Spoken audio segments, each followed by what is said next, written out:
ఏపీలోని నిరుద్యోగులకు రాష్ట్ర ప్రభుత్వం తీపి కబురు అందించింది. ప్రభుత్వ శాఖల్లో ఖాళీగా ఉన్న మొత్తం 10,060 పోస్టుల భర్తీకి గ్రీన్ సిగ్నల్ ఇచ్చింది. ఈ మేరకు జాబ్ క్యాలెండర్ను విడుదల చేస్తూ ఆర్థిక శాఖ జీవో జారీ చేసింది.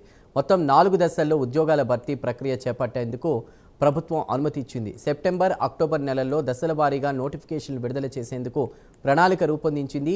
తొలి దశలో సెప్టెంబర్ 15న 3,231 పోస్టుల భర్తీకి నోటిఫికేషన్ విడుదల చేయనున్నారు.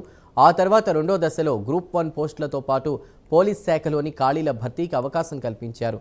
గ్రూప్ 1లో 149 పోస్టులు, పోలీస్ కానిస్టేబుల్ విభాగంలో 542 పోస్టులు, సివిల్ ఎస్ఐ విభాగంలో 182 పోస్టులను భర్తీ చేయనున్నారు.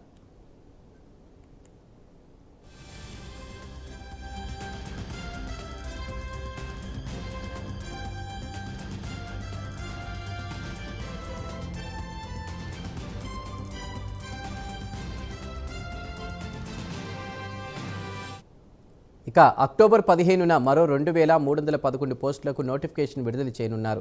ఇందులో గ్రూప్ 2కు సంబంధించి 673 పోస్టులు, డిప్యూటీ తహసీల్దార్కు సంబంధించి 200 పోస్టులు ఉన్నాయి. వివిధ ప్రభుత్వ శాఖల్లోని ఇతర ఖాళీలను కూడా జాబ్ క్యాలెండర్ ప్రకారం భర్తీ చేయనున్నారు. 4వ దశలో మరో 2,995 పోస్టుల భర్తీకి నోటిఫికేషన్ ఇవ్వనున్నారు. ఇలా మొత్తం 4 దశల్లో 10,060 ప్రభుత్వ ఉద్యోగాలను భర్తీ చేసేందుకు రాష్ట్ర ప్రభుత్వం అనుమతించింది. ఆర్థిక శాఖ జీవో జారీ చేయడంతో ఆయా శాఖలు నియామక ప్రక్రియకు అవసరమైన ఏర్పాట్లు చేపట్టనున్నాయి. ప్రభుత్వ ఉద్యోగాల కోసం సిద్ధమవుతున్న అభ్యర్థులకు ఈ జాబ్ క్యాలెండర్ కీలకంగా మారనుంది.